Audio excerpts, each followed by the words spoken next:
अब तक बहुत सारे नौजवान बहुत सारे तदफीन में जुड़े हैं, लेकिन इस मरहूम की जो दर्द भरी दास्तान है, मैं चाहता हूं कि आप भी सुने और तमाम इंसानियत भी सुने और इनकी हक़ में दुआएं भी करें कि इंसान कैसे कैसे दर्द से सफ़र से गुज़रता है। जब ये अच्छा कमाते थे, केरला में रहते थे, सऊदी को गए थे, सऊदी को जाकर 90s की बात कर रहा हूँ, उस वक्त पर इनकी सैलरी 30,000 रुपये थी। 30,000 रुपये कमा कर अपने बीवी बच्चों को इंडिया देकर भेजते थे, बच्चों को काबिल भी बनाया। हम तो बार बार सुनते हैं कि माँ बच्चे को पेट में 9 महीने पालती है, लेकिन बाप जहन में ज़िंदगी भर पालता है, अपने औलाद के लिए खुद भी कुर्बानी दे देता है। लेकिन जब बाप के पास पैसा आया, यानी इस मरहूम के पास, शमशुद्दीन साहब के पास, तो इन्होंने बीवी बच्चों को सऊदी को बुला लिया। सऊदी को जब बुला लिया तो इनको भी, यानी इनके वाइफ को भी जॉब पे लगाया गया। वो जॉब करना चाहती थी शायद, तो जॉब को उनको लगाया गया, तो उनकी सैलरी हो गई 60,000, इनकी सैलरी थी 30,000। फिर कुछ ही दिन गुजरे, उनके पास कुछ पैसा आया, उनकी बीवी के पास, इनको अपनी ज़िंदगी से दूर कर दिया। ये एक दिन था, ये अपनी बेटी से मिलने के लिए, अपने औलाद से मिलने के लिए सऊदी में ही, जो इनकी बीवी अलग फ्लैट लेकर रहती थी, वहाँ पर जाते हैं।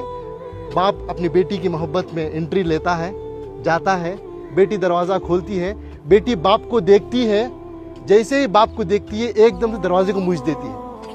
एक तमाचे की तरह इस मरहूम के चेहरे पर पड़ा। ये मैं नहीं कह रहा हूँ, ये इनकी खुद की ज़बानी है। मरने से पहले, कुछ दिन पहले इन्होंने इस वाक़े को बताया है। इसके गवाह हमारे इनायत साहब है, कहाँ है? हाँ, ये है। ये बता ये रहे हैं कि सऊदी से दिल दुखने के बाद, दर्द मिलने के बाद, बेंगलुरु के एक टॉप एरिया में एक बिल्डिंग में एक मैनेजर के तौर पर काम करते थे। ये खुद उसके गवाह हैं कि एक मिलिट्री की तरह सिस्टम था इनका, उसूल आदाब के पक्के थे, बिना आयरन के कपड़ा नहीं पहनते थे। ऐसी अपनी जिंदगी, छोटा सा कमरा था, सीढ़ियों के नीचे से बेड डालकर, एक पंखा लगाकर, उसे भी पाक साफ रखकर जीते थे। ये पूछने लगे कि भाई, मैं तो समझा आप एक सिक्योरिटी गार्ड है, लेकिन आपकी ये पाकी सफाई को देखकर, आपके ये मिलिट्री सिस्टम को देखकर, आपकी इस डिसिप्लिन को देखकर मेरे अंदर सवाल पैदा हुआ, आपकी ज़िंदगी में क्या हुआ? तो उन्होंने ये अपनी दास्तान सुनाई, ये दर्द बताया। तो बस मैं इंसानियत से यही बात कहना चाहता हूँ कि दौलत तो कमाना है, वो मुकद्दर की मिलेगी, लेकिन अपने रिश्तों को बनाएं पहले, अपने बच्चों को, अपनी औलाद को मुसलमान बनाएं, इंसान बनाएं। आज पता चला कि इनकी औलाद अमेरिका में है, USA में है, लाखों के रुपए कमा रहे हैं, लेकिन अफसोस की बात, दौलत तो दौलत है, उनके पास बाप के जनाजे को आने की तौफीक तक नहीं हुई।